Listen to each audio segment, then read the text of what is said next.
Last year, our average client grew anywhere from $250,000 to $1 million in revenue. And over the last 7 years, I've helped home service companies generate close to $47 million in revenue. This wasn't by luck or me magically figuring this out. There were unique steps that happened in my process, from how to grow a local service business, how to do actual digital marketing that actually grows, and then blending it all together to grow a home service business. So people ask me, how did you figure this stuff out? So I thought I'd share my origin story of how I built this company to help $1 million to $10 million home service businesses grow. So my first interaction with a home service business was actually with my dad. He's still a service manager at a pest control company. And I vividly remember when I was 9 years old, I went to take your child to work day. My parents were divorced, but I saw my dad every other weekend. And on this specific instance, I got to go to work with him, which was really cool. And he was a pest control technician. So he had his route. He literally had a clipboard like this in the side of his Toyota Tacoma. And I'm sitting there looking at his route sheet. He has his Garmin up and he's putting it in there, where to go. And he would go up to the home, knock on the door. The homeowner would come to the door and he'd do the walk around, the inspection, any service that needed to get done. Then he'd go back and go to the next job. And it was so awesome. Like, I remember people asking me, what do you want to do when you get older? And I said, I want to be a soccer player and I want to be a pest control technician, just like my dad. So that was my entry into home service businesses. Now, when I started my career, I was working at Enterprise Rent-A-Car, and I'm going to talk a little bit more about that experience. But one of the big shifts that happened was I read Rich Dad, Poor Dad, and he said the number one skill you can learn is how to sell. So I went into Enterprise corporate office and I was selling fleet management services to home service companies. So I would be calling on home service business owners anywhere from like 2-ish million to about $100 million. And they have fleets of vehicles and I would be selling them on Enterprise Fleet. What I realized was that I would go and talk to these guys and they were just like my dad, like, blue collar guys, like to drink beer, hang out, talk about sports, whatever. And it was very natural for me to get along with them. And so this was like how I got into home service, was through my experience with my dad, but then ultimately selling fleet management services to home service companies. And one of the people that I sold was the company that I ended up working at, actually. Okay, before I get into working at this home service business, there's a unique part about what we do as a company that was built from Enterprise Rent-A-Car.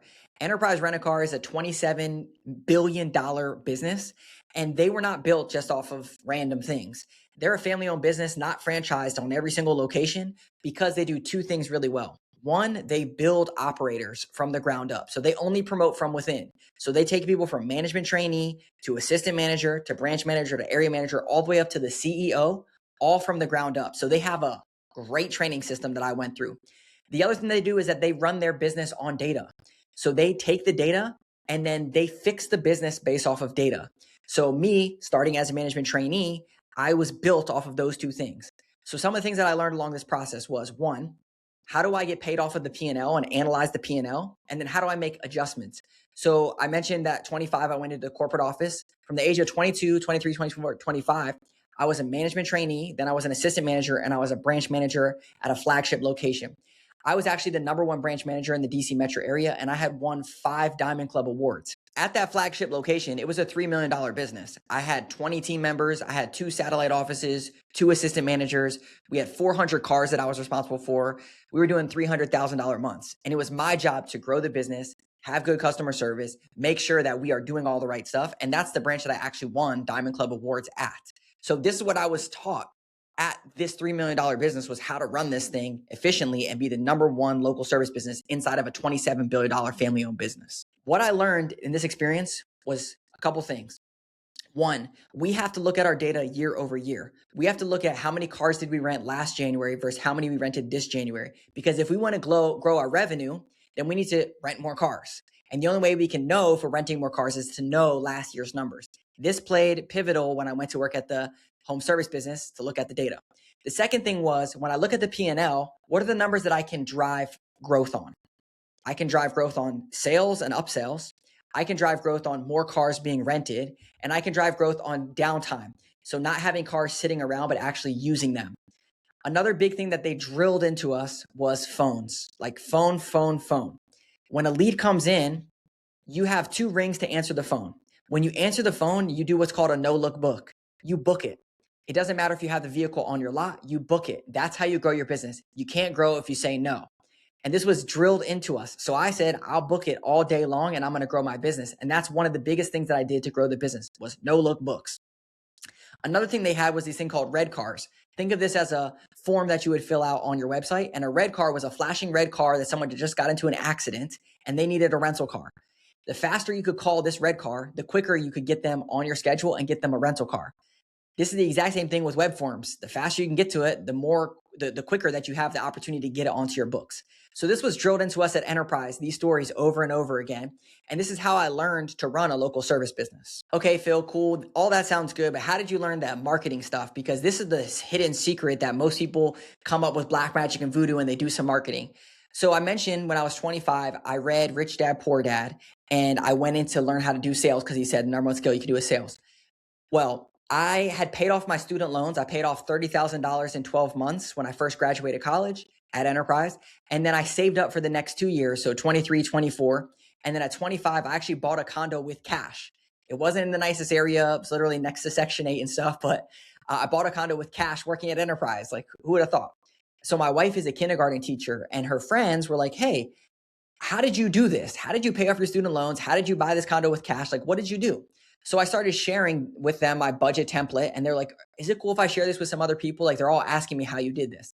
So at the time, this was in 2015, blogs were kind of a big thing. So I said, well, what if I just start a blog and I share my journey on there? I can share the budget template and maybe some people will read it. Maybe there's a way to make money. I don't really know, but let me just start doing this. So I built a WordPress website. I started writing 2 blog posts every single week by hand. So no ChatGPT, right? I was literally writing it by hand with my story. And I started to learn. So the first thing that I learned was, how do I get people to actually come and read this thing? Like, okay, I'm just talking about it. So I could post content. So I could post social media posts that said, come read my stuff. I could also do SEO, which means how do I get people that are searching for this to come to my website and read this thing? This is the first thing I learned. How do I get people to come see my stuff? And what I learned was there's this thing called backlinks where I can get links to my website and I can get people to come and read it. This is more of a global strategy, but it's still to this day creating unique content that people are searching for and having them come to read your website. Whether that's a home service business, creating content based off the real questions that they're asking. So that way they come to your website and then they get the question that they want answered. And the next piece I'm going to tell you is the next part. But essentially, I went out and I was featured in Forbes and CNBC, Yahoo Finance, all this cool stuff because I wanted to get backlinks. I wanted to get their readers to come to my website. And then I did all the SEO keyword research to create content that was around budgeting and finance to get traffic to my site. So I ended up getting about 30, 40,000 readers to my site every single month. However, what I realized was that they would come to my site and read one thing, but they would never come back. They would read one thing. They would come to my site and leave. So imagine in home service, they come to your website and they wouldn't actually turn into a lead. Who cares? I don't care about website readers or whatever. I want leads to grow my business. So what I learned was that I need to have call to actions on my website. I need to have a form on there that they could click and turn into an email subscriber so that I could do some type of affiliate marketing or sell them something. So first, I added a basic web form that was like a contact form for home service businesses. And that was decent. But then I realized, wait a sec, if I actually gave them a free 5-day budget guide, then I got more clicks that came through, more subscribers when I actually gave something away. So I changed my call to action for that. Then I realized, wow, I'm getting all these email subscribers. I need to start emailing them. So I started messing around with subject lines. What's a good thing? What's a good open rate?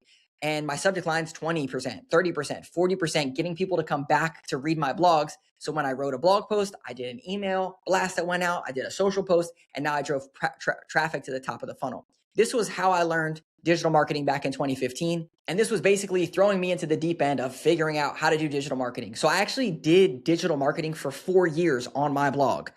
I actually quit my job at Enterprise. I went and bought a tiny school bus, traveled around the country, made content, and did this game plan for 4 straight years. So now I was at Enterprise. I did the blogging thing. I quit Enterprise. I traveled around the country. And when I came back from this trip, this was about 2018, one of my clients that I sold at Enterprise was the duct cleaning company. He was stuck at $2.7 million for 2 years. And he knew that I was a killer.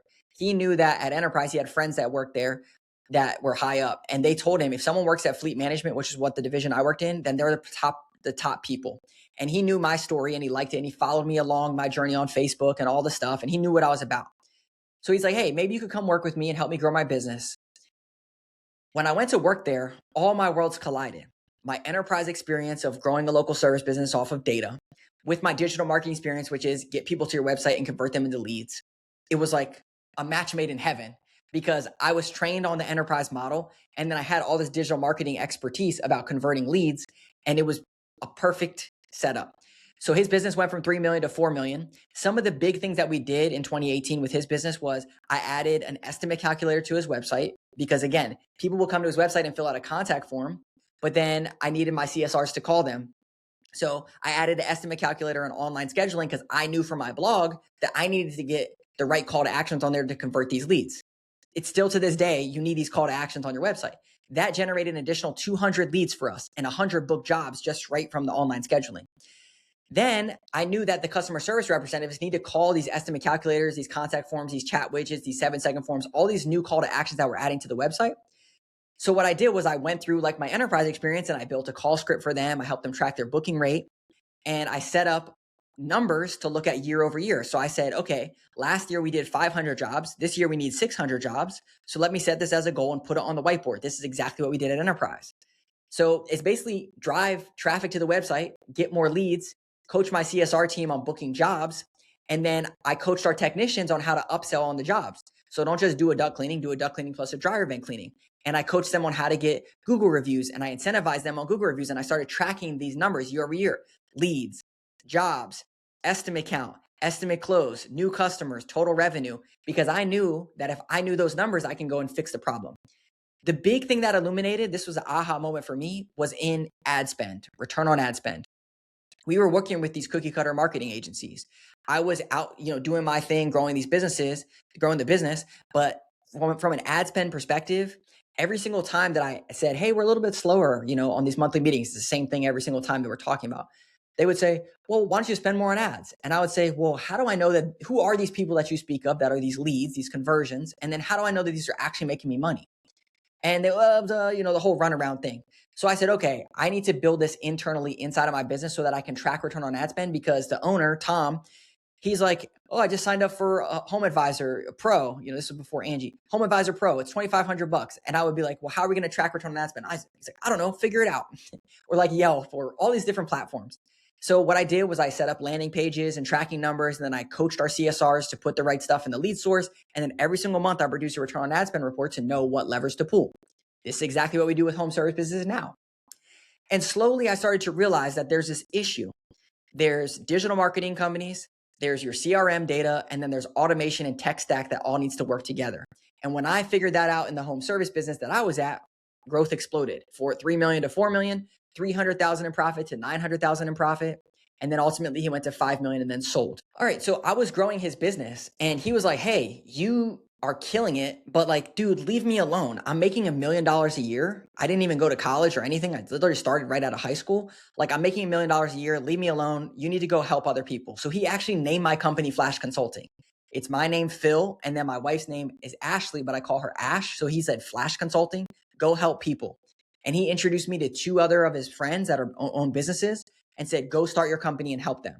So that's what I did. He was my first client. And then I had 2 other people and I started working with them. This was in 2019. So I started working with them. And what happened was I started getting referrals because we were crushing it. One company went 3 million to 8 million and then sold to private equity. Another one went from 2 million to 4 million, sold to private equity. He went from 3 million to 5 million, sold to private equity. So I started getting people referring me. The problem is that I had to productize our service because I couldn't just be selling hours out here. I had to figure out like, what exactly do you do? And this all came to a head when the private equity company contacted him and said, hey, I want to acquire your company. It was a search fund. And he was like, okay, I'm down to listen to you. So he was like, Phil, can you come to this lunch with us? We went to a place called Lazy Dog in Northern Virginia. He's like, hey, can you come and sit with us and talk to this guy and tell him what we do? Like, what did you do in our business? So I sit down, it's me, him, and then the search fund guy. He's about my age, like, mid-30s, whatever. And he asked me 3 questions. And this is what I built our whole system off of. He said, how do you get new customers? And how do you track the customers that you get? How do you convert the leads into sales? And then how do you retarget your past prospects and customers? Those 3 things. And I said, okay, that's what he cares about. And he's literally buying this company for millions of dollars. So I need to articulate what we do in those 3 phases. So in a visibility side, there's 4 ways to get new customers. Then in a conversion side, there's 3 ways to convert visitors from your website all the way into a sale. And then from a retargeting side, there's 2 ways to do that. And so I started building out this customer journey, and we have about 7 playbooks now that we implement in businesses, and they walk through that sales funnel, and we're basically plugging holes in these businesses saying, okay, you don't have a lead nurture sequence, plug that hole. You don't do retargeting and email newsletters with the 2-step sequence to turn it into a sales machine, plug that hole. You don't have a partner pipeline builder to build referrals, plug that hole. And basically we're taking these playbooks and plugging the holes. And this is how I came up with this whole process, because I sat down with this private equity guy and he asked me these questions and I said, let's build a system off of this. Since that point, that was like 2021, 2022, I made it my mission to go and help home service businesses. And we've slowly refined it down to what we serve is $1 million to $10 million home service businesses that are residential focused, that have a CSR and a CRM. We know if they have those pillar pieces, when we plug in these 7 playbooks, there's no way that they can't grow, which is why our average client grew 27% last year, anywhere from $250,000 to $1 million. And we've generated close to $47 million in revenue because we have such a specific avatar. And the way that I built this company was based off of my own need. I was at the home service business working with these cookie cutter agencies, frustrated. And I knew that I built this dashboard. I built these automations. I produced return on ad spend reporting. I helped build call scripts and lead nurture sequences with our CSRs. And I know that this stuff works. And I know that business owners are stuck in this hamster wheel of trying to do all of these things together. And they just want a company that they can say, help me grow my business. They don't want to just pay for more ads and pray to the Google gods. And that's exactly what we do. So if you are listening to this and you fall into that camp and you're like, hey, maybe you can help me out, I'll put a link down below. You can set up some time with us. We'll walk you through the 7 playbooks and show you exactly what you need to do to grow your business.